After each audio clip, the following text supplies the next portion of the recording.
তো যাই, তো এটা এরকম যখনই যাই তখনই এরকম ঝগড়াঝাটি করে। এদিক দিয়ে পড়ালেখার খরচ ক্লাস 4-এ ভর্তি করে দিছে ঠিক, কিন্তু বেতন টেতন দিতে চায় না। বেতন চাইলে দিতে চায় না। মনে করেন একটা বই লাগবে কিনে দিতে চাইবো না, একটা ব্যাগ লাগবে কিনে দিব না, এক সেট জামা কাপড় কিনে দিব না। বড় বোনের জামা এটি আমার পড়তে হইতো। আমার 9 বছর 10 বছর বয়স, এত বড় মানুষের 3 পিস, এই পুরান 3 পিস এগুলো আমার দিয়ে দিত। গ্রামের বাড়ি সিরাজগঞ্জ। আমি যখন 11 মাস বয়স তখন আমার বাবা মারা যায়। আমার বাবার পক্ষে আমি শুধু একমাত্র মেয়ে, আমার কোনো ভাই বোন নাই।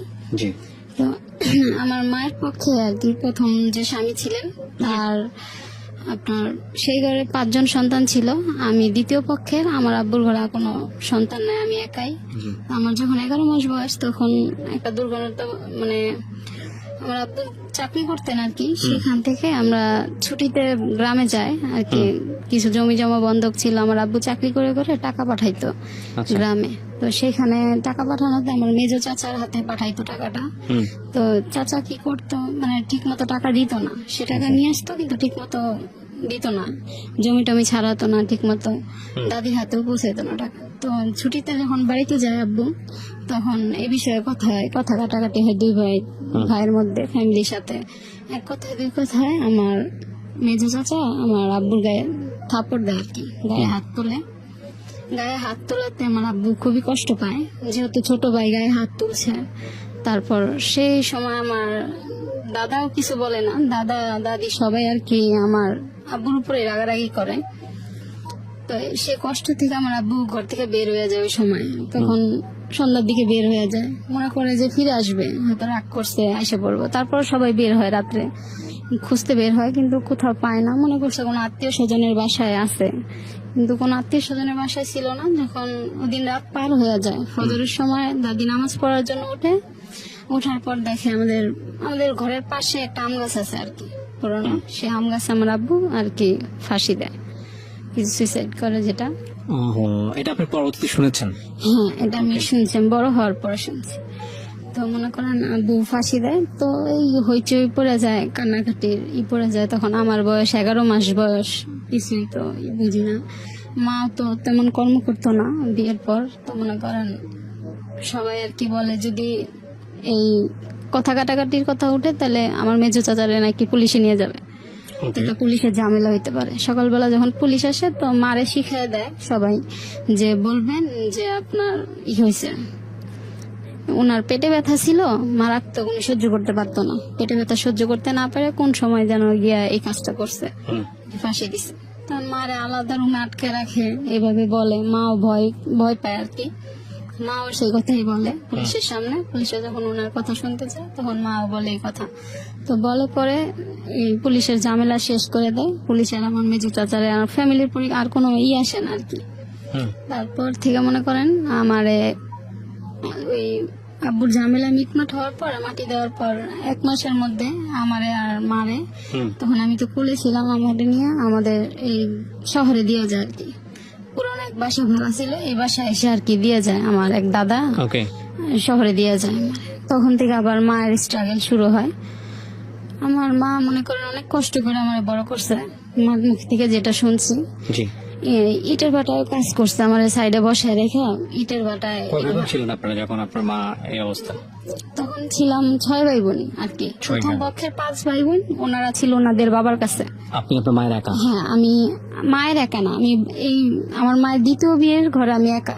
আপনার মায়ের আগের ঘরে? হ্যাঁ, আগের ঘরে সন্তান ছিল 5 জন। ওরা কি আপনার সঙ্গে ছিল না?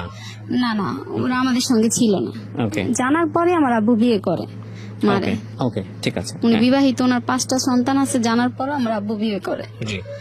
তো মনে করেন যখন শহরে থাকে তো ইট ভাঙতো, মনে করেন ইটের ভাটায় কাজ করতো। আপনাকে কোথায় রাখতো ওই সময়? সাথে নিয়ে কাজ করতো, এই সাইডে বসে রেখে মনে পড়ে না?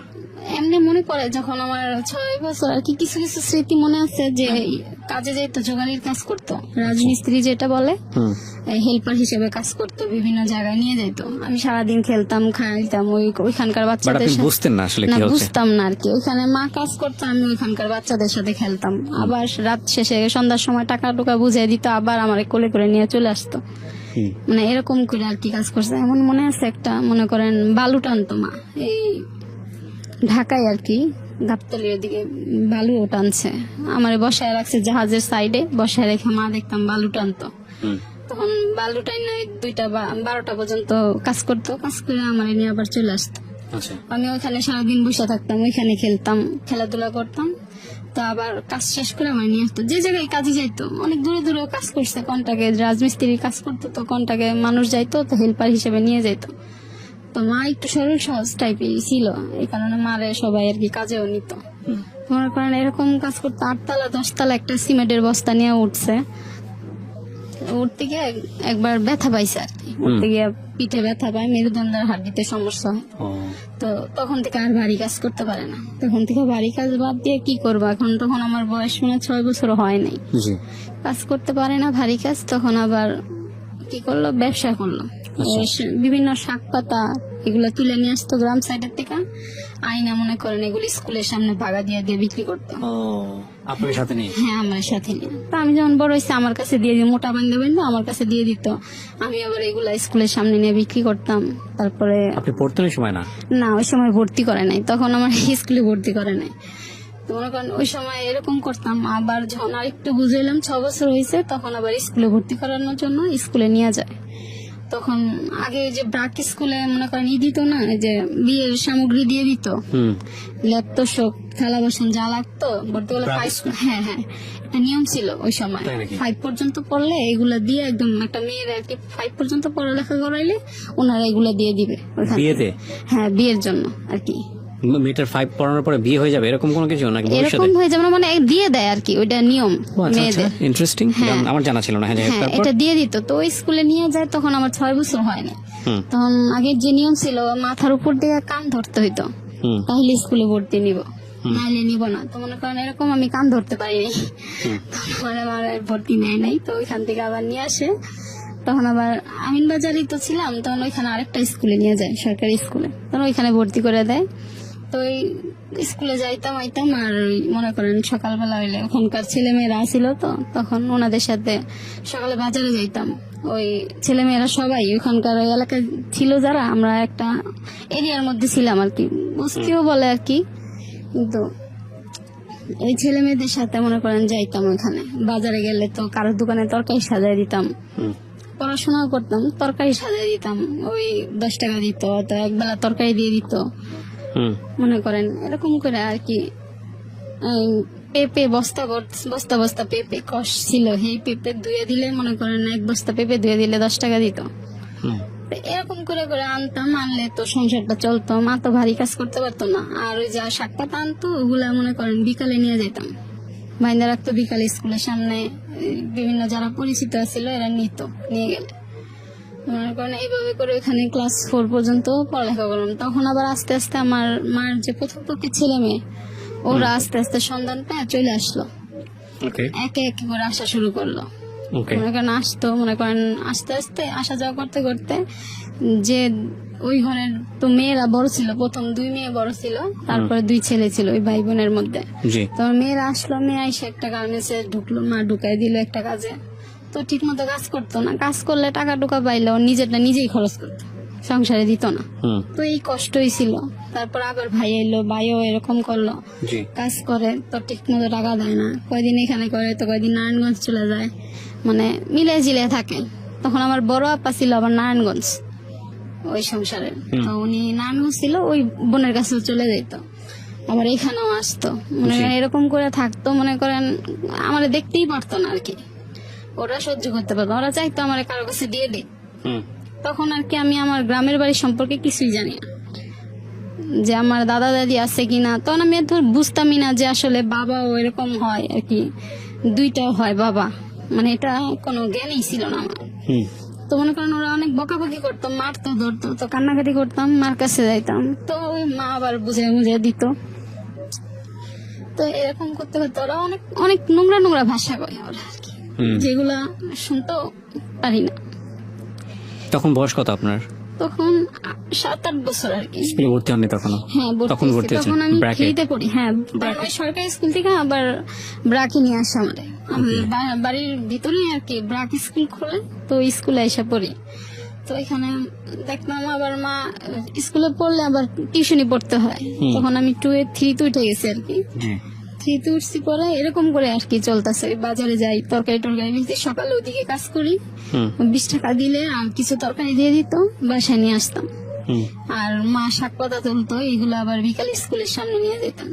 হুম এগুলো নিয়ে বিক্রি করতেন? হ্যাঁ ক টাকা হতো এই সময় বিক্রি টিক্রি করলে? এই সময় 2 টাকা আটি, 3 টাকা আটি, 5 টাকা আটি, একটা কিছু শাক মিলে একটা এক আটি করে দিত, তো 5 টাকা করে আটি বিক্রি করতাম। এগুলো বিক্রি করে টাকা নিয়ে বাড়ি চলে আসতেন? হ্যাঁ, বাসায় নিয়ে আসতাম। ওগুলা দিয়ে আবার মা সংসার চালাইতো, ঘর ভাড়া দিত, হুম আর ওষুধ চলতো। তো মনে করেন এরকম করতে করতে ক্লাস 3 যখন উঠলাম, তো দেখে মা আর পারতেছে না শাক পাতা, তখন পানি টানি উঠে গেলে তখন আবার কষ্ট হয়ে যেত।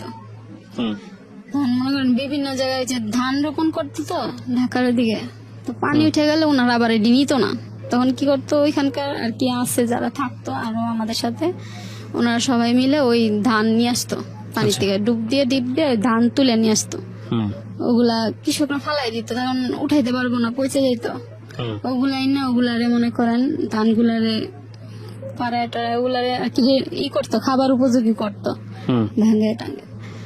এই এরকম করতে করতে 3 যখন পড়ি, তখন আবার সবাই আর কি নারায়ণগঞ্জ চলে আসে, ওই ভাই বোনেরা। তখন আর একজনও ছিল না এখানে। হুম তখন বড় ভাই আর কি বিয়ে করব, তো মনে করেন বলতেছে যে এখানে নিয়ে আসবো, নারায়ণগঞ্জ নিয়ে যাবো, তো বিয়ে করবো, যে মারে নিয়ে আসো, ফ্যামিলি ছাড়া তো কোনো মেয়ে দিব না, হুম দিতে চায় না, হ্যাঁ নিয়ে আসো, হ্যাঁ নিয়ে আসলে আমার বিয়েটা হয়ে গেলে তারপরে আল্লাহ লাগে হ্যাঁ জেনে মন চায় হ্যাঁ যাবো। হুম তো এরকম করতে করতে মনে করেন হ্যাঁ নিয়ে গেল আমাদের। ওকে, আমরা যেখানটায় ছিলাম তারপর? তো এর মাঝে আবার যখন আমি স্কুলে পড়তাম, তখন মেজো বোনটা ওইখানেই থাকতো, ওইটার আবার তখন ওইখানে বিয়ে হয়েছে। বিয়ে হয়েছে, অনেক মানে কথায় কথা আমার মারধর করতো, বাপের ঠিক নাই, এটা সেটা নানান কথা বলতো আর কি। হুম কার মেয়ে টার মেয়ে দিয়ে আসো, এটারে পালক দিয়ে দাও, কোনো হানে দিয়ে দাও, মানে দেখতেই পারতো না ওরা, মানে সহ্যই করতে পারতো না আর কি। মনে করেন যে মার কাছে থাকি আমি, সহ্য করতে পারতাম না এই কষ্ট। ব্রাক স্কুলে যে পড়তাম, ম্যাডামরা আমার খুব আদর করতো, দেখতো সামনে কত কষ্ট করি, ভাই বোনের কাছ থেকে এরকম অপমান। হুম মনে করেন ওনা বললো কি তাহলে আমার কাছে দিয়ে দাও একটা ম্যাডাম, তো ওই ম্যাডামের কাছে দিল, বলে যে আমি ওর পড়ালেখা চালাবো, ও আমার কাছে থাকবো, আমার টুকিটাকি কাজকর্ম করে দিব। হুম তো দিল ম্যাডামের কাছে, তো ওইখানে আবার কাছাকাছি, তো মারা ছাড়া থাকতে পারতাম না, অল্প বয়স ছিল 8 বছর, বুঝতাম না, থাকতে যেতাম না, আবার চলে আসতাম, বাসায় এসে পড়তাম। তো এরকম করে আবার ঝগড়াঝাটি করতো, আবার বোনে গায়ে হাত তুলতো, দেখতাম মা অনেক কষ্ট পাইতো, কান্নাকাটি করতো, মাঠের মধ্যে ঘুরে ঘুরে। হুম তো এই করে করে মনে করেন আবার একখানে দিয়ে দিল, মানে ওই এলাকারই পরিচিত একজন, তো বললো আমার মেয়ের বাড়ি লোক লাগবো, তো তোমার মেয়েটাকে দিয়ে দাও। হুম তো সে ওনার মেয়ের বাড়ি আমার দিয়ে দিল। তো সেখানে ছিলাম 3 মাস, মারা ছাড়া মনে করেন থাকতে পারি না, ছোট ছিলাম, হুম কাজকর্ম এত বুঝতাম না। তো 3 মাস থাকার পরে মা বললো থাক, আবার নিয়ে এসে যে আমার ও থাকুক, আর আমার কাছেই থাকুক। তা আবার নিয়ে এসে ওই বাসা থেকে আনছে, পরে আবার ওনারা এখানেই থাকলাম। থাকতে থাকতে মনে করেন এই কাজকর্ম করতাম। পরে 3 থেকে 4 উঠবো, ফাইনাল পরীক্ষার আগে, তখন আবার নারায়ণগঞ্জ নিয়ে এসে আমার বড় বোন বললো কি যে নারায়ণগঞ্জ এসে বড়, হ্যাঁ আমার বড় ভাইরা আর কি বিয়ে করাইবো, তো এর লেগে নিয়ে এসে একটা পরিবার আর কি দরকার, ব্যাচেলার থাকতো তখন, কেউ তো মেয়ে দিবে না, হুম তখন একটা ফ্যামিলি হইলে তখন আমি দিব। তখন নিয়ে আসলো, তখন মা বলতেছে নিয়ে আসবো, এই সময় তোরে নিয়ে আসা যাবো না, আর পরীক্ষা সামনে 4 উঠবো, এখন নিয়ে আইতে পারবো না। কয় তোমার মেয়ের পড়ান লাগবো কি লেগে, এখন পড়ানোর দরকার নেই, পরে কি করবা। তো বলতো ওরা কোনো সময় চাইতো না যে আমি পড়ালেখা করি, ও এটা সহ্য হইতো না, হুম ওরা ঠিক মতো পড়ালেখা করতে পারে না, এখন চায় না যে আমিও পড়ালেখা করি। তো তারপর ওর মা বলছে যে যদি আর স্কুলে ভর্তি করো তাইলে নিয়ে যাবো, আর নাইলে নিয়ে যাবো না। তারপর মারে বলে যে ঠিক আছে, তুমি যখন না ভর্তি করলে আনবা আইবা না, তাইটা ওরে ভর্তি করে দিই আমি স্কুলে। তো এখানে নিয়ে এসে নারায়ণগঞ্জ যাই না, আবার স্কুলে ভর্তি করে দেয় ক্লাস 4-এ। ওকে 4-এ ভর্তি করে, তো 4-এ থেকে মনে করেন ওনাদের সমস্ত পারফরমেন্স যা আর কি সবই করছি, যে যা বলতো তাই করতাম। ওকে মনে করেন ভয় পাইতাম প্রচুর, ভাইয়ারে আপারে সবাই আর কি ভয় পেয়ে চলতাম, অনেক যা বলতো তাই করতাম, যে না বললে তো উল্টা পাল্টা কথা বলবে, বাসা থেকে বের করে দিবে, রাইট তো বাসা থেকেও বের করে দিচ্ছে কয়েকবার। মেজোটা আবার কি করতো, এই ঢাকা থেকে যখন নারায়ণগঞ্জ যাইতো ও গিয়ে শুরু করে দিত। আচ্ছা।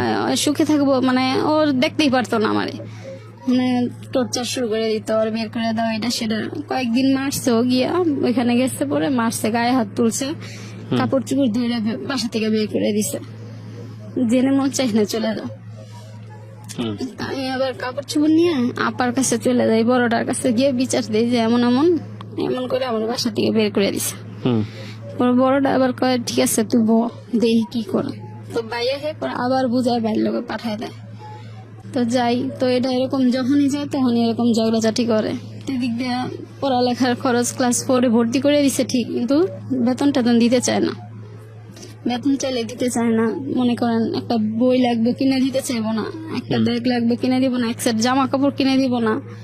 বড় বোনের জামা এটি আমার পড়তে হইতো, আমার 9 বছর 10 বছর বয়স, এত বড় মানুষের 3 পিস, এই পুরান 3 পিস এগুলো আমার দিয়ে দিত, তুই এগুলা পর।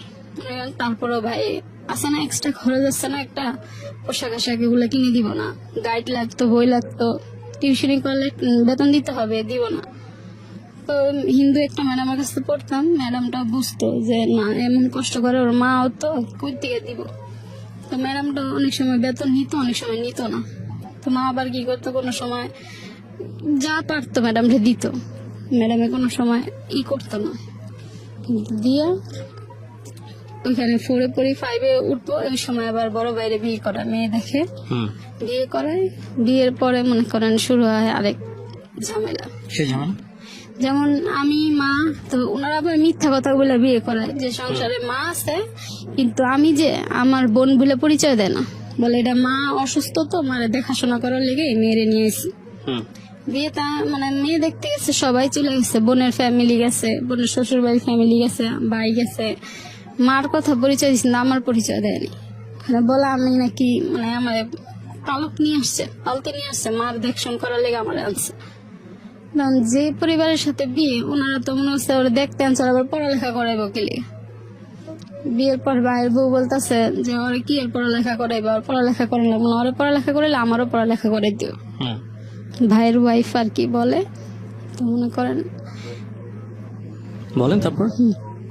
ওরা পড়ালেখা করাইলে আমারও পড়ালেখা হইলো। আমার বই খাতা এগুলা কি করতো, ছেড়ে ছেড়ে ফেলাই দিত স্টোরুমে, হুম। ফেলাই দিয়ে দিয়ে যদি আমি খুঁজে না পাইতাম তো ভাইয়ের কাছে এটা সেটা বলে মার খাওয়াইতো। হুম। তো ভাইয়া আবার চিলাচিলি করতো, আইনা দিত না, একটা গাইড লাগবে কিংবা বই লাগবে, এগুলা কোনো সময় আইনা দিতে চাইতো না। তো বলতে বলতে বলতে বলতে একটা নিয়ে আসবে এরকম। তো টিউশনি ফি তখন ছিল 200 টাকা, 200 টাকা করে ম্যাডামের কাছে 300 টাকা করে পড়তাম। হুম। তো 300 টাকাও দিতে চাইতো না। ভাইয়ের ওয়াইফ বলতো কি 300 টাকা করে দিবা, আমার ভবিষ্যৎ নাই, মানে ওনাদের ভবিষ্যতের কথা চিন্তা করে আমার টিউশনি পড়াটাও বন্ধ করে দিছে। তো স্কুলে তখন 5 পাস করি, তো 5 পাস করার পরে আবার একটা হাই স্কুলে আর কি করি, ভর্তি পরীক্ষা দিব। ভর্তি পরীক্ষার কোচিং করতে হয়, কোচিং করার জন্য মনে করেন কিছু টাকা লাগবে, 500 টাকাও মনে হয়, মানে 1 মাস কোচিং করাবে 500 টাকা। তো এই টাকাটাও দিতে চাইনি। তখন আমার বড় দুলাভাই যে বলতেছে পড়ালেখা যেহেতু করাইবা দেও, সমস্যা কি, দিলে তো বিফলে যাবেন, তো কি আর রাজি হয় না, দিব না, ভর্তি করবো না মানে। তারপর আমার বড় দুলাভাই বলে যে থাক, উনি আবার ভালো মানুষ ছিল, উনি বলে যে থাক আমি দিতেছি, পরে দিয়ে দিব না। আমার ভাই পরে ভাই দিছে অবশ্য, পরে নিয়ে নিছে, প্রথম দিতে চায়নি, পরে ভর্তি করে দিছে স্কুল, হাই স্কুলে ভর্তি করছে। ক্লাস 6-এ যখন পড়ালেখা করি তখন মনে করেন এরকম সংসারে প্রতিদিন একটা না একটা আপনার সমস্যা। সংসারটা তখন কিভাবে চলতেছিল ক্লাস 5-এ যখন পড়েন? আপনার ভাইরা কি কোনো সাপোর্ট দিত? হ্যাঁ হ্যাঁ, তখন ওই যে বড় ভাইয়ের কাছে চলে যাই, জি। বড় ভাই যে চাকরি করতো ওইটার উপরেই চলতো সংসার, ওকে। ওইটার বড় ভাই চালাইতো। তখন আর আমি কোনো কাজ টাজ করি না, ওইখানে গিয়ে পড়ালেখা করি, এমনি সংসারের কাজকর্ম টুকটাক বাজার টাজার করা এগুলো আমার দিয়ে করাইতো। আচ্ছা আচ্ছা। হ্যাঁ, এগুলো আমি করতাম, সকালে বাজার করা, বাজার টাজার করে দিয়ে তারপরে স্কুলে যেতাম। মানে এরকম করে এই 6-এ পড়তেছি, প্রতিদিন একটার পর একটা সমস্যা থাকে, মানে আজকে মার সাথে লাগছে, তো এইটা হয়েছে এইটা হয়েছে, নাই কথা নিয়ে ঝগড়া জাতীয় অশান্তি লেগেই ছিল সংসার, হুম। একটার পর একটা সমস্যা ছিলই। তো এই সমস্যা থেকে মনে করেন 1 দিন 2 দিন 3 দিন তো মা আবার সহ্য করতে পারে নাই। এই একটা রুম 2টা রুমই ছিল, কিন্তু এক রুমে ওনারা হাজবেন্ড ওয়াইফ ছিল, আমার ভাই ভাইয়ের বউ, আর নিচে আমরা শুইতাম, নিচে ফ্লোরে বিছানা করে মা আর আমি শুইতাম। হুম তো মনে করেন আরেকটা রুম ছিল মাঝখানে, যে রুম নিত ডাইনিং রুমটার মধ্যে এই সাবলেট ছিল, তো ডাইনিং রুম আর এক রুম ইউজ করতাম আমরা, আর আরেক রুম আরেকজনের ভাড়া দেওয়া ছিল। জি তো মাঝখানের রুম আবার মামা ছিল, একটা মামা আর কি আমার বড় বোনের ননাসের ছেলে, ওই মামা থাকতো, থেকে চাকরি করতো, ওই মামা দুইজন থাকতো ওই জায়গায়, আর আমরা ফ্লোরে শুইতাম।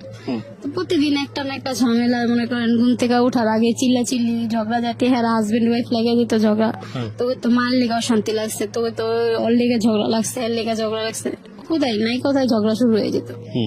তো মা একদিন দুদিন কষ্ট সহ্য না করতে পারে, মা চলে যায় বাসা থেকে, কিছু কাপড় চোপড় নিয়ে মা বের হয়ে যায়, ঝগড়াঝাটি অশান্তি দেখে আর থাকতে পারে না, মা চলে যায়। পরে আমি ছিলাম, মা গিয়ে অন্য একটা বাসা নেয়, ছোট বাসা নিয়ে, তখন কি করব, বাসা নিলে তো হবে না, ভাড়া আছে, খাওয়া দাওয়া আছে, একজন মানুষ, তখন আবার কিস্তি তুলে আর কি, একজনের থেকে পরামর্শ নিয়ে 10,000 টাকা কিস্তি তুলে কিছু কাপড় উঠায়, কাপড় চোপড়ের ব্যবসা করে আর কি।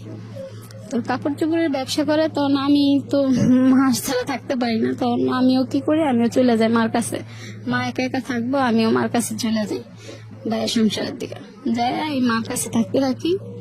তো মনে করেন মা কাপড়ের ব্যবসা করতো, ওই মোটামুটি চলতো আর কি।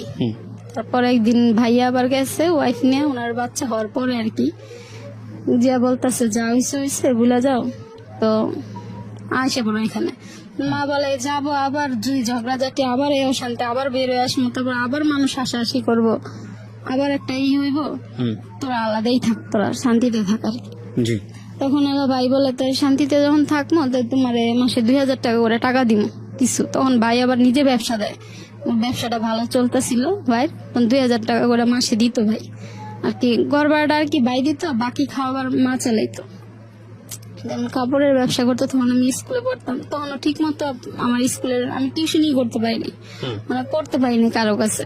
ওই স্কুলের বেতনের জন্য মনে করেন এই আপনার স্কুলের যে হেড স্যার, তারপরে আপনার অধ্যক্ষ যারা আছে, তাদের বাড়ি বাড়ি যাইতাম সকালবেলা, গিয়ে যাতে পরীক্ষার আগে একটু বেতনটা কমায় দেয়, কিংবা বেতনটা মওকুফ করে। তো মওকুফ করলে তো দেখা যায় ভর্তি করাইতেই তো পারে না, তো মওকুফ বেতন দিব কই থেকে, পরীক্ষা আসলে মনে করেন পাইতাম না, রিসিট পাইতাম না, ঢুকার পরীক্ষার ফি জমা দিতে পারতাম না, ফিস জমা দিতে পারতাম না, জমা যেত। তো ওই হেড স্যার কাছে ঘুরতাম, ঘুরে ঘুরে মনে করেন এরকম করে নিতাম, জি তারপর ঘুরে ঘুরে আমার বেতনটা মওকুফ করাইতাম, হয়তো ইটা মওকুফ করায় মনে করেন পরীক্ষায় অ্যাটেন্ড করতে পারতাম। তখন 6 এর থেকে 7 উঠলাম, ভর্তি তো করাইতে পারতেছে না মা অনেক, তখন আবার কাপড়ের ব্যবসা করে ঠিক মতো যাতায়াত করতে পারে না, ওই যে আগে যে সিমেন্টের বস্তা উঠাইতে গিয়ে ব্যথা পাইছে মেরুদণ্ডে, সেই ব্যথাটা আবার আচ্ছা জাগে, তখন আবার অসুস্থ হয়ে পড়ে। তখন কি করবো, ক্লাস 7 কষ্ট করে ভর্তি করছে, বড় আপার কাছ থেকে 2,000 টাকাই না হালাতে এনে ভর্তি করছে আমারে। তো মনে করেন সেখান থেকে ভর্তি করে এখন আমি তো টিউশনের ফি কার কাছে পড়তেও পারি না, একা একা আর কি পড়বো, অঙ্ক এগুলা কিছু, এতগুলা সাবজেক্ট তো আর করতে পারি না, একা কভার করতে পারি না। কোন ক্লাস থাকে এটা? তখন 7 থাকে। 7 হ্যাঁ। আবার পরীক্ষার ফিস দিতে পারি না, বেতন দিতে পারি না, সবসময় তো আর স্যারেরা মাফ করে না। তো মনে করেন এরকম কি করব, তখন মা কি করলো, একটা কথা বলে আমাকে কষ্ট, তখন কিছুই ছিল না, একটা ফ্লোরে শুধু বিছানা করে শুইতাম, ফ্যান ছিল না ঘরে, একটা ওই কয়েকটা হাড়ি পাতিল এগুলা আর কাপড় চোপড় রেখে এগুলাই কষ্ট করে চলতাম। এই গরমের মধ্যে পাশের রুমে হিন্দু মহিলা, উনার ঘরে বসে থাকতাম, উনি কখন কাজ থেকে আসবে, কাজ থেকে আসলে খাওয়া দাওয়া করে উনার ঘরে ফ্লোরে গিয়ে শুয়ে থাকতাম, গরমে ঘরেও থাকতে পারতাম না। তখন কি করবো, মা ওনারাও কষ্ট দেখতো, এত কষ্ট করি, মা অনেক অসুস্থ হয়ে পড়ে তখন। তো অসুস্থ হওয়ার পরে তখন ডাক্তারের কাছেও তো নিব, এত টাকাও তো নাই, ভাইয়াও কিছু বলে না, আরে বললো আমি কই পাবো, তোমার আর ছেলে মেয়ে নাই, আরে একটা বললো আরো 1,000টা শোনায় দেয়, এই যে 2,000 টাকা দিত, সেটাও অনেক কথা শোনায় দিত, তারপরেও দিত, সে দিত, কিন্তু আর কোনো কেউ দিত না, আরো যে ভাই আছে একটা, এও দিত না কোনো সময়। মনে করেন এরকম করতে অনেক অসুস্থ হয়ে পড়ে। পরে আমি কি করে, একটা হুঁশিয়ারিতে আর কি, ছোট হুঁশিয়ারিতে জব নেই হেল্পার হিসেবে, তখন 3,000 টাকা আর কি স্যালারির মধ্যে জব নেই। তো আমার এদিকে স্কুল, তো আমি যেখানে কাজে লাগাই দেয় একজন আন্টি, ওনারে বলছি যে আমার তো স্কুল আছে, আমি অন্তত পড়তে চাই, আমি এসএসসি পাসটা তো করবো। তো মনে করেন উনি নিয়ে দেয়, ওই ভাইয়াদের সাথে কথা বলি, যে মালিক, ওনার দুজনের সাথে কথা বলি যে ভাই আমার তো স্কুল আছে, আমি সকালে 11টায় স্কুল ছুটি হইব, আর 11টায় ছুটি হলে 12টায় ছুটি হয় আর কি, 12টায় ছুটি হলে আমি দুপুরের পরে এসে কাজ করবো। হুম। তো ওনারা রাজি হয়েছে, বলছে আচ্ছা ঠিক আছে পড়ালেখা করো, গরিব মানুষ। ওনারা মানে পরে আমি এরকম করে 2-2.5 মাস পড়ালেখা করি আর কি। সপ্তাহে 2 দিন দিত আর কি আসতে, 2 দিন আর কি ছুটি দিত 12টা পর্যন্ত। ওই 2 দিন 12টা পর্যন্ত মনে করেন স্কুলে থাকতাম, ক্লাস করতাম, ক্লাস করার পর আবার যাইতাম কাজে। 1টা বাজে খাওয়া দাওয়া করে 2টার মধ্যে ফ্যাক্টরিতে থাকতাম। তো এরকম করে করে 2.5 মাসের মতো কাজ করি। তারপর আমার ফাইনাল পরীক্ষা শুরু হয়ে যায় 7-এর। তো ফাইনাল পরীক্ষার জন্য মা আবার বলে থাক এখন আর পরীক্ষাটা দিয়ে ভালো একবারে। তখন আবার পরীক্ষা দেওয়ার জন্য কাজ ছাড়াই আশা করি, কাজ ছেড়ে আশা করি। এসে মনে করেন এই পরীক্ষাটা দেই, পরীক্ষা দিয়ে যখন 8-এ উঠবো তখন আবার এর কি সমস্যা, জি। টাকা নাই, কোথা থেকে ভর্তি করবো, এই সমস্যা। তো পড়তাম ওখানে ভালো স্কুলে, হাই স্কুলে, নাম করা গার্লস হাই স্কুল।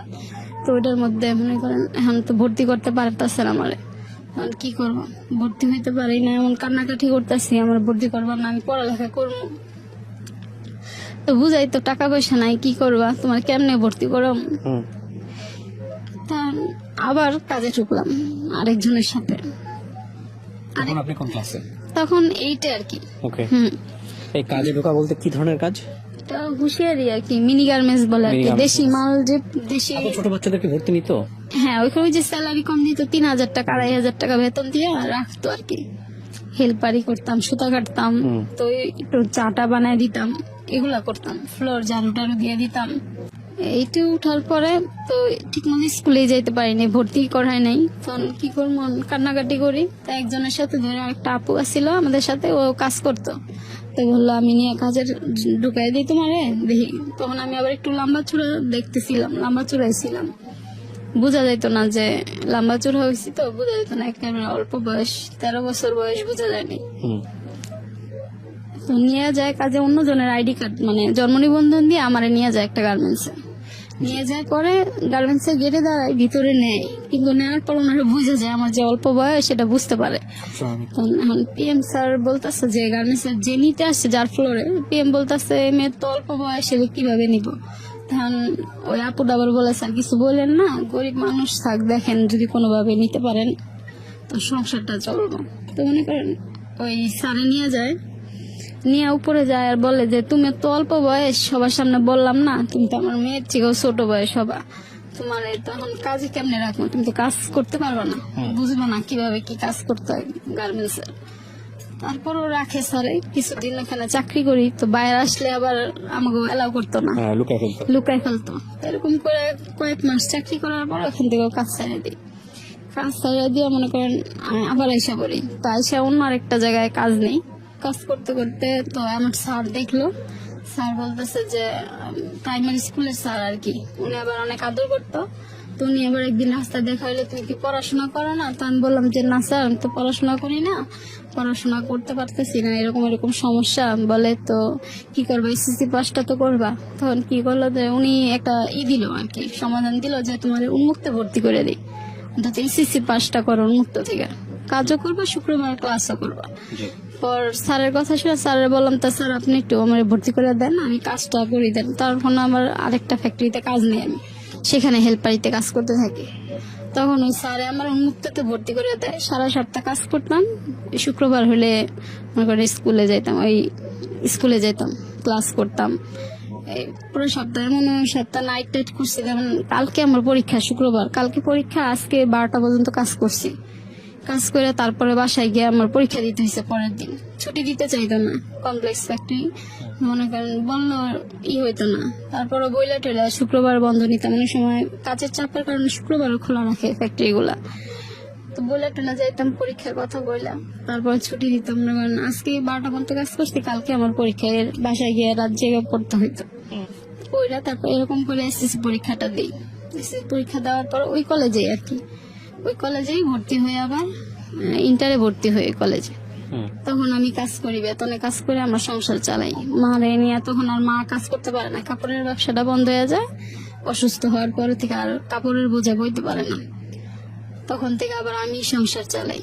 তখন থেকে এই পর্যন্ত মনে করেন এখনো আমি কাজ করে করে সংসার চালাইতেছি। ইন্টার পাস করি, ইন্টার পাস করার পরে ওই গার্মেন্টসে কাজ করি। আপনার ভাইগুলো কোথায়? আছে ওইখানেই, কেউ ঢাকা থাকে, যে যার মতো আর কি। না না না, আপনার সংসার দিয়ে আপনার মা চলতেছে? হ্যাঁ, আমার হাই দিয়ে আর কি আমার সংসার চালাই। বিয়ে শাদী করেন না? না না, বিয়ে শাদিও করিনি। বিয়ে শাদী কেন হয়নি, মানে এটার কারণে বিয়ে শাদী হয়নি নাকি? এই একটা কারণে মনে করেন দেখলাম যে বোনেরা যে বিয়ে হয়েছে তারাও এত হ্যাপি না, মার জীবনে এত কষ্ট, মানে আমি আমারও তো সুখ হইব তারও নাই। তো আমারও মনে হইলো যে আমি বিয়ে করলে এমন অনেক ছেলেরা অফার দিত আর কি, কিন্তু আমি কোনো সময় এগুলার মধ্যে যাইনি যে হয়তো বা আমারও জীবনে এরকমই হবে এলোমেলো। যেহেতু মনে করেন মায়ের একটা আছে, তো ওই হিসাবে বাবা নাই, ভাই নাই। তো আমার যখন 15 বছর বয়স, 11 মাস বয়স, আমার গ্রামের থেকে আমরা নিয়ে আসছি শহরে মা। আর গ্রামে যায় আমার 15 বছর বয়স যখন, ভাই বোন অনেক খারাপ খারাপ কথা বলে, রাস্তার এটা সেটা নানান কথা বলে, তো সহ্য হইতো না। যে বলতাম যে আমার কি কেউ নাই, তুমি আমার গ্রামে নিয়ে যাও। মা বলে যে আছে, কেউ থাকবো না কেন, সবাই আছে, নিয়ে যাবো তোরে। তো একদিন নিয়ে যায় রাত্রে মা, এই 15 বছর আগে গেছে, রাস্তাঘাট এখন এতটা মনে নাই তার, তারপরে নিয়ে গেছে গ্রামে। এই ভাই বোনের কথার কারণে নিয়ে গেছে যে তোর যে দেশের যারা আছে তোকে পরিচয় করাম, যাতে ওরা আর তোর খারাপ কথা না বলতে পারে। 15 বছর পরে আমরা নিয়ে যাই গ্রামে। তো মনে করেন হঠাৎ যাই, তো ভুল ঠিকানায় চলে যাই। যেমন আমার দাদার নামে একটা বইলা ফেলাইছে, আরেকটা শেখের জায়গায় সরকার বইলা ফেলাইছে। তো ওই বাড়িতে নিয়ে যায় অন্য গ্রামে। তো ওই বাড়িতে ওনার জায়গায় রাইট হয়ে যায়। গ্রাম দেশে তো মনে করেন 6টার পরেই কেউ পাওয়া যায় না সহজে, হাট খোলায় একদম সন্ধ্যা হইলে সবাই যার যার বাড়িতে থাকে। তা একজনের জিজ্ঞেস করতে করতে এক ভাইয়া আবার শহরের থেকে আসছে গ্রামে শীতের সময়। তো ওই ভাইয়ারে জিজ্ঞেস করলো যে এরকম এরকম, আমি তো ওনার বাড়িতে যাবো, ওনারে তো পাইতাছি না। উনি আবার আমার আব্বার ফুবা লাগে আর কি, দাদা হয় আমার। ওই দাদার বাসা আর কি প্রথমে যাবে, যেহেতু আমার বাসার প্রথমে একটা ঝামেলা করে আর কি আমার আব্বু মারা গেছে, সুইসাইড করছে। কি পরিবেশ সেটা তো আর মা জানে না, আমার নিলে মাইরেই ফেলাইবো নাকি, এই ভয়ে মা কখনোই যোগাযোগ করে নেই। তো ওই ফার্স্ট টাইম যে ওই দাদা আবার ভালো ছিল, ওই দাদার বাসায় যায় উঠবো, তখন যায় উঠছে এমন এক বাসায়, মনে করেন যায় দেখে তো এটা তো আমার যে দাদা আর কাছে যাবো ওই দাদা না। তখন তারপর ওনারা অনেক ভালো, ওনারা দুজনেই মারা গেছেন, আল্লাহ ওনাদের জান্নাত নসিব করুক। মনে করেন ওই দাদার কাছে নিয়ে গেছে, ওই দাদা বলতেছে যে আচ্ছা ঠিক আছে, যে যারে তুমি খুঁজতেছো হ্যাঁ যেহেতু পাইতেছো না, তুমি আমার বাসায় থাকো, যে কয়দিন লাগে থাকতে থাকো, তোমার আমি বিছড়াই দিব, তোমার যে আত্মীয়র বাসা হাতে পৌঁছাই দিব আমি। তখন ওইখানেই থাকি, ভয়ে ভয়ে ছিলাম যে কোথায় আইলাম, মানে শহরে এত বছর শহরে বড় হয়েছি, হঠাৎ গ্রামে গেছি, তারপর অপরিচিত মানুষের হাতে পড়ছি, মাইরেই ফেলায় নাকি। তো মনে করেন তারা থাকতে দিল, খাওয়া দাওয়া করাইলো। পরের দিন সকালবেলা গ্রামের মানুষ তো সকালে নামাজ পড়তে গেছে মসজিদে, বলছে যে ওমন ঢাকা থেকে মেহমান আইছে, এর নামে খুঁজতেছে, আমার ওই দাদার নাম বললো, এই নামে খুঁজতেছে। আর কার আত্মীয় তো এটা তো জানি না, আমার বাসায় আছে, যার আত্মীয় সবাই বলে দেন, এলাকার মধ্যে সবাই বলছে। ওনার ছেলে আবার 4 দোকানে গিয়ে বলছে। তো এক একজন আইতেছে, ওই নাম যাদের যাদের নাম ওই নামে সবাই এসে হাজির হইতেছে। তো মারে ডাকতেছে, মা তো চিনে, মা সামনে গিয়ে বলতেছে যে না উনি না। তো আবার এরকম করতে করতে 4-5 জন আসছে, 4-5 জনের মধ্যে মানে কেউই না। পরে লাস্ট পর্যায়ে আবার আমার যে দাদার কাছে গেছি ওই দাদা আসছে। ওই দাদা আইসা তো মনে করেন মায়ের মুখের দিকে তাকায় রয়েছে, তাকায় গেতেছে। তো মায়ের নাম ধরে বলতেছে যে তুমি বাইচে আছো এখনো, মেয়েরাও কি বেঁচে আছে? তখন মা বলে যে হ বাইচে আছে ফুবা, এই যে মেয়ে। পরে মনে করেন ওই দাদার হাতে পৌঁছে দেয়। তো ওনার তো জড়ায় ধরে অনেক কথা বলে যে এই 11 মাস বয়স রাইখে আইছি ঢাকা, আর তো খবরও নিলা না, নিয়েও আসো নাই শহরের থেকে, বাইচে আছে নাকি মরে গেছে এটাও জানি না। তারপর মনে করেন উনি নিয়ে যায় ওনার সাথে চলে যাই ওনার বাসায়। যাই পরে আমার ওইখানে যে চাচা আছে, তারপর ফুবুরা আছে, আমার দাদা আছে, কাকিরা, তো ওনার দেখা তো সবাই অবাক হয়ে গেছে যে এত বছর পরে এই মেয়ে আইছে। আমার আব্বুর নাম ধরে বলে হ্যাঁ নাই, তো হ্যাঁ মেয়েটা বাচ্চা আছে, এটাই তো অনেক। পরে ওনার আদর আপ্যায়ন করে, ওনাদের ওইখানে থাকি কয়েকদিন। থাকার পর ওনাদের কাছ থেকে জানতে পারি আমাদের বাড়ির অবস্থা কি, কে কি অবস্থানে আছে। তো ওনারাই বলে যে এরকম এরকম এই চাচা এরকম, তো এরকম শোনার পরে তারপরে কয়েকদিন ওনার বাসায় থাকার পরে ওনারা ঠিকানা দেয়, ওই ঠিকানায় যাই। তো বাড়িতে যখন যাই তখন যায় দেখি সবাই অবাক হয়ে যায় আমাদের দেখেন যে এত বছর পরে এরা বাইচে আছে, এরা তো এখনো মনে করছে আমরা মারা গেছি, এরা মনে করছে যে আমি বাইচে নাই। দেখে অবাক হয়ে যায় সবাই যে এই মেয়ে এখনো বাইচে আছে, এই বউ, আমরা তো মনে করছি বউ মরে গেছে, হয়তো মাইয়া কোনো হানে গেছে, নাহলে কিছু হয়ে গেছে। এক্স্যাক্টলি, আমি এই জায়গাটা থেকেই বলি আপনাকে, একটা হচ্ছে যে দেখেন পরিস্থিতির উপরে তো কারো হাত নাই, তাই না? আপনার হয়তো আফসোস আছে যে আপনার এতগুলো ভাই, তারা যদি আপনার মাকে দেখতেন তাহলে হয়তো আপনার জীবনটা অন্যরকম হতো, তাই না? তবে এটা ঠিক, পরিস্থিতি আরো জটিল হতে পারতো। আপনি ধরেন এখন 2 হাত 2 পা আছে, আপনি এটা দিয়ে পয়সা যতটুকু পারেন রোজগার করেন এবং সেটা আপনার হালাল উপার্জন, এটা দিয়ে আপনি আপনার মাকে সেবা করতে পারছেন। হ্যাঁ, নারী জীবনের একটা অসম্পূর্ণতা, যদি বিয়ে, সংসার, বাচ্চা এগুলো প্রয়োজন আছে, কিন্তু এটা যদি একেবারেই না হয় তবুও আপনার খারাপের জন্য এটা হয়নি আপনি এটা বলতে পারবেন না, কারণ আপনার মাকে সেবা করছেন, মার পাশে থাকছেন, যে কারণে আপনার এটা হয় নাই। তো দিন শেষে আপনার একটা আত্মতৃপ্তির জায়গা আছে। হ্যাঁ, আমি বরং এটাকে পজিটিভ হিসেবে দেখতে চাই। তবে আপনার মা নিশ্চয়ই চান আপনার বিয়ে শাদী হোক, এবং সে সবসময় বলে, হ্যাঁ মা চায়। সবসময় বলে। আমি আবার চিন্তা করি যে পড়াশোনা করছি তো একটা ভালো চাকরি টাকরি যদি পাই, তারপরে আস্তে ধীরে হয়তো বা হ্যাঁ, সংসার করবো। একটা তখন একটা ভালো ছেলে দেখে বিয়ে করবো। এবং গার্মেন্টস এর মনে করেন কাজ করে ছেলেরা, গার্মেন্টস এর আমি যে সেকশনে কাজ করি আমি তো ছেলেদের চিনি কিরকম ওরা, না, তারপরে বড় কথা তো মনে হচ্ছে করেন আপনার নিজের আগ্রহ হয় না। রাইট, বিয়ের ওইখান পরে থেকে- আপনার ফ্যামিলিকে আপনাকে দেখতে হবে, সেরকম কমিটমেন্ট নিয়ে আপনাকে এরকম, বিয়ে করতে হ্যাঁ, হবে, হ্যাঁ, হ্যাঁ। যেটা অনেক সময় ছেলেরা সাপোর্ট করে না বা দিতে চায় না। যারাই আসে তো মনে করেন বলে যে না দেখবো, মাকে দেখবো, সমস্যা নাই, কিন্তু আপনার বিশ্বাস হয় না। আমার বিশ্বাস হয় না আমার, যে আমি যদি নির্দিষ্ট একটা চাকরি করি বিয়ের পরে এটা করব, আমি আমার টাকা দিয়ে আমার মাকে দেখবো, সমস্যা নাই। মনে করেন যখন গ্রামে যাই তখন আবার চাচারা দেখে খুশি হয়, সবাই অবাক হয়, খুশি হয়। তখন চাচারা বলে যে আমি তোমারে রাখতে পারি, কিন্তু তোমার মারে তো বাবা আমরা রাখবো না। তো মনে করেন এখন আমি চিন্তা করি যে আমারে যে ফালাই নাই, আমি তারে ফালামো কেন, সে আমার মা। তখন আমিও বলছি যে না আমি থাকবো না, আমি যে কর্ম করি, কষ্ট করি, মাকে নিয়ে থাকি, আসবো গ্রামে যাই, বছরে যাই একবার, যাওয়া আসা পরে। ঠিক আছে, আপনার মাকে কখনোই ফেলবেন না। হ্যাঁ, রাইট, পরিস্থিতি বোঝাটা আসলে খুব জরুরি। আমরা আসলে নারীকে সম্মান করি তার কাজের জন্য, নারী যে একাও পারে সেই জায়গাটাকে আমরা রেসপেক্ট রাখবো আজকের এই অনুষ্ঠানের মধ্য দিয়ে। আমরা শুধু এতটুকু বলতে চাই যে অনেক মানুষের স্যাক্রিফাইস চোখে দেখা যায় না, কিছু কিছু মানুষের স্যাক্রিফাইস হয়তো দৃশ্যমান, যে কারণে আমরা তাদেরকে নিয়ে অনেক কথা বলি। কিন্তু আমাদের সমাজের চারপাশে এমন অসংখ্য মানুষ আছে যাদের স্যাক্রিফাইস গুলো দৃশ্যমান হয় না, কিন্তু তারা নিজের জীবনের অন্যতম সুখ, সমৃদ্ধি এবং ভবিষ্যৎ বিসর্জন দিয়ে তারা তাদের প্রিয়জনের পাশে থাকেন। যে স্যাক্রিফাইস গুলো হয়তো ইতিহাসের পাতায় লেখা থাকে না, বইয়ের পাতায় লেখা থাকে না, এবং তারা হয়তো একাডেমিক্যালি খুব ভালো করে পড়াশোনাও করেননি, কিন্তু তাদের ভেতরের মানবিক বোধগুলো আমাদেরকে অনেক কিছু শিক্ষা দেয়। সো সেই শিক্ষাটা আজকে আমাদের এই অনুষ্ঠানে নিতে হবে। সবাই অনেক ভালো থাকুন, আজকের মতো এ পর্যন্তই। শুভ এইটু উঠার পরে তো ঠিক মতো স্কুলে যাইতে পারিনি, ভর্তি করায় নাই। তখন কি করবো, কান্নাকাটি করি। তো একজনের সাথে ধরে একটা আপু আসছিল আমাদের সাথে, ও কাজ করতো, তো বললো আমি নিয়ে কাজের ঢুকাই দিই তোমারে দেখি। তখন আমি আবার একটু লম্বা চূড়া দেখতেছিলাম, লম্বা চূড়াইছিলাম, বোঝা যেত না যে লম্বা চূড়া হয়েছি, তো বোঝা যেত না, একেবারে অল্প বয়স, 13 বছর বয়স, বোঝা যায়নি। তো নিয়ে যায় কাজে, অন্যজনের আইডি কার্ড মানে জন্ম নিবন্ধন দিয়ে আমারে নিয়ে যায় একটা গার্মেন্টসে, নিয়ে যায় পরে গার্মেন্টসে গেটে দাঁড়ায়, ভিতরে নেয়, কিন্তু নেওয়ার পর ওনারা বুঝে যায় আমার যে অল্প বয়স সেটা বুঝতে পারে। তখন এখন পিএম স্যার বলতেছে যে গার্মেন্টসে যে নিতে আসছে যার ফ্লোরে, পিএম বলতেছে মেয়ের তো অল্প বয়স, এর কিভাবে নিব। তখন ওই আপুটা আবার বলে স্যার কিছু বলেন না, গরিব মানুষ, থাক দেখেন যদি কোনোভাবে নিতে পারেন তো সংসারটা চলবো। তো মনে করেন ওই স্যারে নিয়ে যায়, নিয়ে উপরে যায় আর বলে যে তুমি তো অল্প বয়স, সবার সামনে বললাম না, তুমি তো আমার মেয়ের থেকেও ছোট বয়স হবা, তোমার তখন কাজে কেমনে রাখবো, তুমি তো কাজ করতে পারবে না, বুঝবে না কিভাবে কি কাজ করতে হয় গার্মেন্টস এর। তারপরও রাখে স্যারে, কিছুদিন ওখানে চাকরি করি, তো বাইরে আসলে আবার আমাকে এলাও করতো না, লুকায় ফেলতো। এরকম করে কয়েক মাস চাকরি করার পর ওখান থেকে কাজ ছেড়ে দিই।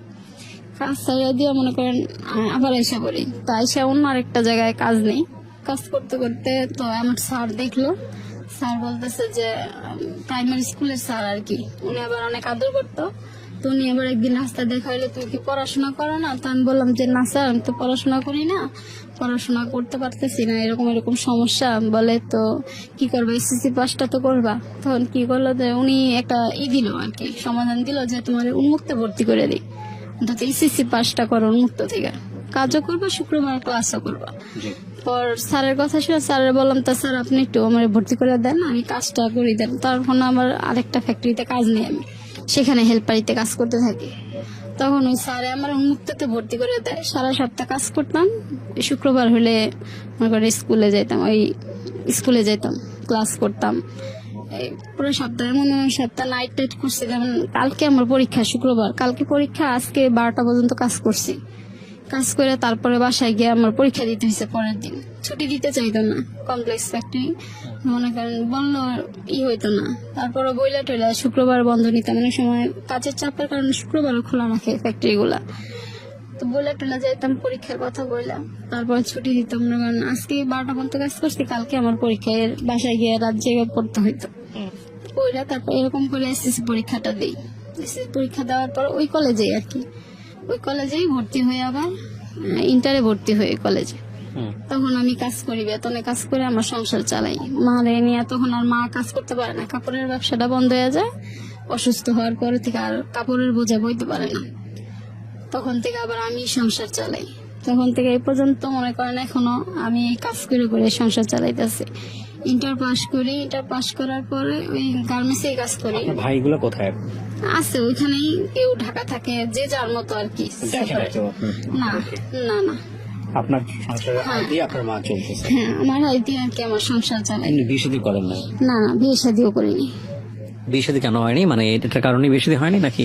একটা কারণে মনে করেন দেখলাম যে বোনেরা যে বিয়ে হয়েছে তারাও এত হ্যাপি না, মার জীবনে এত কষ্ট, মানে আমি আমারও তো সুখ হইব তারও নাই। তো আমারও মনে হইলো যে আমি বিয়ে করলে, এমন অনেক ছেলেরা অফার দিত আর কি, কিন্তু আমি কোনো সময় এইগুলার মধ্যে যাইনি, যে হয়তো বা আমারও জীবনে এরকমই হবে এলোমেলো। যেহেতু মনে করেন মায়ের একটা আছে, তো ওই হিসেবে বাবা নাই, ভাই নাই। তো আমার যখন 15 বছর বয়স, 11 মাস বয়স, আমার গ্রামের থেকে আমার নিয়ে আসছে শহরে মা। আর গ্রামে যায় আমার 15 বছর বয়স যখন, ভাই বোন অনেক খারাপ খারাপ কথা বলে, রাস্তার এটা সেটা নানান কথা বলে, তো সহ্য হইতো না। যে বলতাম যে আমার কি কেউ নাই, তুমি আমার গ্রামে নিয়ে যাও। মা বলে যে আছে, কেউ থাকবো না কেন, সবাই আছে, নিয়ে যাবো। তো একদিন নিয়ে যায় রাত্রে। মা এই 15 বছরের আগে গেছে, রাস্তাঘাট এখন এতটা মনে নাই তার, তারপর নিয়ে গেছে গ্রামে। এই ভাই বোনের কথার কারণে নিয়ে গেছে, যে তোর যে দেশে যারা আছে তাকে পরিচয় করাম, যাতে ওরা আর তোর খারাপ কথা না বলতে পারে। 15 বছর পরে আমরা নিয়ে যাই গ্রামে। তো মনে করেন হঠাৎ যাই, তো ভুল ঠিকানায় চলে যাই। যেমন আমার দাদার নামে একটা বইলা ফেলাইছে, আরেকটা শেখের জায়গায় সরকার বলে ফেলাইছে। তো ওই বাড়িতে নিয়ে যায় অন্য গ্রামে। তো ওই বাড়িতে ওনার জায়গায় রাইট হয়ে যায়। গ্রাম দেশে তো মনে করেন 6টার পরেই কেউ পাওয়া যায় না সহজে, হাট খোলায় একদম সন্ধ্যা হইলে সবাই যার যার বাড়িতে থাকে। তো একজনের জিজ্ঞেস করতে করতে এক ভাইয়া আবার শহরের থেকে আসছে গ্রামে শীতের সময়। তো ওই ভাইয়ারে জিজ্ঞেস করলো যে এরকম এরকম, আমি তো ওনার বাড়িতে যাবো, ওনারে তো পাইতেছি না। উনি আবার আমার আব্বার ফুবা লাগে আর কি, দাদা হয় আমার। ওই দাদার বাসায় আর কি প্রথমে যাবে, যেহেতু আমার বাসায় প্রথমে একটা ঝামেলা করে আর কি আমার আব্বু মারা গেছে, সুইসাইড করছে। কি পরিবেশ এটা তো আর মা জানে না, আমার নিলে মাইরে ফেলাইবো নাকি, এই ভয়ে মায় কখনোই যোগাযোগ করে নাই। তো ওই ফার্স্ট টাইম যে ওই দাদা আবার ভালো ছিল, ওই দাদার বাসায় যায় উঠবো, তখন যায় উঠছে এমন এক বাসায়, মনে করেন যা দেখে তো এটা তো আমার যে দাদা আর কাছে যাবো ওই দাদা না। তখন তারপর ওনারা অনেক ভালো, ওনারা দুইজনই মারা গেছেন, আল্লাহ ওনাদের জান্নাত নসিব করুক। মনে করেন ওই দাদার কাছে নিয়ে গেছে, ওই দাদা বলতেছে যে আচ্ছা ঠিক আছে, যে যারে তুমি খুঁজতেছো আরে যেহেতু পাইতেছো না, তুমি আমার বাসায় থাকো, যে কয়দিন লাগে থাকতে থাকো, তোমার আমি বিছড়াই দিব, তোমার যে আত্মীয়র বাসা হাতে পৌঁছাই দিব আমি। তখন ওইখানেই থাকি, ভয়ে ভয়ে ছিলাম যে কোথায় আইলাম, মানে শহরে এত বছর শহরে বড় হয়েছি, হঠাৎ গ্রামে গেছি, তারপর অপরিচিত মানুষের হাতে পড়ছি, মাইরেই ফেলায় নাকি। তো মনে করেন তারা থাকতে দিল, খাওয়া দাওয়া করাইলো। পরের দিন সকালবেলা গ্রামের মানুষ তো সকালে নামাজ পড়তে গেছে মসজিদে, বলছে যে ওমন ঢাকা থেকে মেহমান আইছে, এর নামে খুঁজতেছে। আমার ওই দাদার নাম বললো, এই নামে খুঁজতেছে। আর কার আত্মীয় তো এটা তো জানি না, আমার বাসায় আছে, যার আত্মীয় সবাই বলে দেন, এলাকার মধ্যে সবাই বলছে। ওনার ছেলে আবার চার দোকানে গিয়ে বলছে। তো এক একজন আইতেছে, ওই নাম যাদের যাদের নাম ওই নামে সবাই এসে হাজির হইতেছে। তো মারে ডাকতেছে, মা তো চিনে, মা সামনে গিয়ে বলতেছে যে না উনি না। তো আবার এরকম করতে করতে 4-5 জন আসছে, 4-5 জনের মধ্যে মানে কেউই না। পরে লাস্ট পর্যায়ে আবার আমার যে দাদার কাছে গেছি ওই দাদা আসছে। ওই দাদা আইসা তো মনে করেন মায়ের মুখের দিকে তাকায় রয়েছে, তাকায় দিতেছে। তো মায়ের নাম ধরে বলতেছে যে তুমি বাইচে আছো এখনো, মেয়েরাও কি বেঁচে আছে? তো মা বলে যে হ বাইচে আছে ফুবা, এই যে মেয়ে। পরে মনে করেন ওই দাদার হাতে পৌঁছে দেয়। তো ওনার তো জড়ায় ধরে অনেক কথা বলে যে এই 11 মাস বয়স রাইখাইছি ঢাকা, আর তো খবরও নিলা না, নিয়েও আসো নাই শহরের থেকে, বাইচে আছে নাকি মরে গেছে এটাও জানি না। তারপর মনে করেন উনি নিয়ে যায় ওনার সাথে চলে যাই ওনার বাসায়। যাই পরে আমার ওইখানে যে চাচা আছে, তারপর ফুবুরা আছে, আমার দাদা আছে, কাকিরা, তো ওনার দেখা তো সবাই অবাক হয়ে গেছে যে এত বছর পরে এই মেয়ে আইছে। আমার আব্বুর নাম ধরে বলে হ্যাঁ নাই, তো হ্যাঁ মেয়েটা বাচ্চা আছে, এটাই তো অনেক। পরে ওনার আদর আপ্যায়ন করে, ওনাদের ওইখানে থাকি কয়েকদিন। থাকার পর ওনাদের কাছ থেকে জানতে পারি আমাদের বাড়ির অবস্থা কি, কে কি অবস্থানে আছে। তো ওনারাই বলে যে এরকম এরকম এই চাচা এরকম। তো এরকম শোনার পরে তারপরে কয়েকদিন ওনার বাসায় থাকার পরে ওনার ঠিকানা দেয়, ওই ঠিকানায় যায়। তো বাড়িতে যখন যাই তখন যায় দিয়ে সবাই অবাক হয়ে যায় আমাদের দেখেন যে এত বছর পরে এরা বাইচে আছে। এরা তো এখনো মনে করছে আমরা মারা গেছি, এরা মনে করছে যে আমি বাইচে নাই। দেখে অবাক হয়ে যায় সবাই যে এই মেয়ে এখনো বাইচে আছে, এই বউ। আমরা তো মনে করছি বউ মরে গেছে, হয়তো মাইয়া কোনো হানে গেছে, নাহলে কিছু হয়ে গেছে। এক্স্যাক্টলি, আমি এই জায়গাটা থেকেই বলি আপনাকে। একটা হচ্ছে দেখেন, পরিস্থিতির উপর তো কারো হাত নাই, তাই না? আপনার হয়তো আফসোস আছে যে আপনার এতগুলো ভাই, তারা যদি আপনার মাকে দেখতেন তাহলে হয়তো আপনার জীবনটা অন্যরকম হতো, তাই না? তবে এটা ঠিক, পরিস্থিতি আরো জটিল হতে পারতো। আপনি ধরেন এখন 2 হাত 2 পা আছে, আপনি এটা দিয়ে পয়সা যতটুকু পারেন রোজগার করেন, এবং সেটা আপনার হালাল উপার্জন, এটা দিয়ে আপনি আপনার মাকে সেবা করতে পারছেন। হ্যাঁ, নারী জীবনের একটা অসম্পূর্ণতা, যদি বিয়ে, সংসার, বাচ্চা এগুলো প্রয়োজন আছে, কিন্তু এটা যদি একেবারেই না হয়, তবুও আপনার খারাপের জন্য এটা হয়নি আপনি এটা বলতে পারবেন না, কারণ আপনার মাকে সেবা করছেন, মার পাশে থাকছেন, যে কারণে আপনার এটা হয় নাই। তো দিন শেষে আপনার একটা আত্মতৃপ্তির জায়গা আছে। হ্যাঁ, আমি বরং এটাকে পজিটিভ হিসেবে দেখতে চাই। তবে আপনার মা নিশ্চয়ই চান আপনার বিয়ে শাদী হোক, এবং সবসময় বলে, হ্যাঁ মা সবসময় বলে। আমি আবার চিন্তা করি যে পড়াশোনা করছি তো একটা ভালো চাকরি টাকরি যদি পাই, তারপরে আস্তে ধীরে হয়তো সংসার করবো, তখন একটা ভালো ছেলে দেখে বিয়ে করবো। এবং গার্মেন্টস এর মনে করেন কাজ করে ছেলেরা, গার্মেন্টস এর আমি যে সেকশনে কাজ করি, আমি তো ছেলেদের চিনি কিরকম ওরা। না, তারপরে বড় কথা হচ্ছে আপনার নিজের আগ্রহ হয় না। রাইট, বিয়ের পরে আপনার ফ্যামিলিকে আপনাকে দেখতে হবে, সেরকম কমিটমেন্ট নিয়ে আপনাকে বিষয় করতে হবে, যেটা অনেক সময় ছেলেরা সাপোর্ট করে না বা দিতে চায় না। যারাই আসে তো মনে করেন বলে যে না দেখবো, মাকে দেখবো, সমস্যা নাই, কিন্তু আপনার বিশ্বাস হয় না আমার যে আমি যদি নির্দিষ্ট একটা চাকরি করি, বিয়ের পরে এটা করব, আমি আমার টাকা দিয়ে আমার মাকে দেখবো, সমস্যা নেই। মনে করেন যখন গ্রামে যাই তখন আবার চাচারা দেখে খুশি হয়, সবাই অবাক হয়, খুশি হয়। তখন চাচারা বলে যে আমি তোমারে রাখতে পারি, কিন্তু তোমার মারে তো বাবা আমরা রাখবো না। তো মনে করেন এখন আমি চিন্তা করি যে আমারে যে ফালাই নাই, আমি তারে ফালামো কেন, সে আমার মা। তখন আমিও বলছি যে না আমি থাকবো না, আমি যে কর্ম করি, কষ্ট করি, মাকে নিয়ে থাকি, আসবো গ্রামে যাই, বছরে যাই একবার, যাওয়া আসা পরে। ঠিক আছে, আপনার মাকে কখনোই ফেলবেন না। রাইট, পরিস্থিতি বোঝাটা আসলে খুব জরুরি। আমরা আসলে নারীকে সম্মান করি তার কাজের জন্য, নারী যে একাও পারে সেই জায়গাটাকে আমরা রেসপেক্ট রাখবো আজকের অনুষ্ঠানের মধ্য দিয়ে। আমরা শুধু এতটুকু বলতে চাই যে অনেক মানুষের স্যাক্রিফাইস চোখে দেখা যায় না, কিছু কিছু মানুষের স্যাক্রিফাইস হয়তো দৃশ্যমান, যে কারণে আমরা তাদেরকে নিয়ে অনেক কথা বলি। কিন্তু আমাদের সমাজের চারপাশে এমন অসংখ্য মানুষ আছে যাদের স্যাক্রিফাইস গুলো দৃশ্যমান হয় না, কিন্তু তারা নিজের জীবনের অন্যতম সুখ, সমৃদ্ধি এবং ভবিষ্যৎ বিসর্জন দিয়ে তারা তাদের প্রিয়জনের পাশে থাকেন। যে স্যাক্রিফাইস গুলো হয়তো ইতিহাসের পাতায় লেখা থাকে না, বইয়ের পাতায় লেখা থাকে না, এবং তারা হয়তো একাডেমিক্যালি খুব ভালো করে পড়াশোনাও করেননি, কিন্তু তাদের ভেতরের মানবিক বোধগুলো আমাদেরকে অনেক কিছু শিক্ষা দেয়। সো সেই শিক্ষাটা আজকে আমাদের এই অনুষ্ঠানে নিতে হবে। সবাই অনেক ভালো থাকুন। আজকের মতো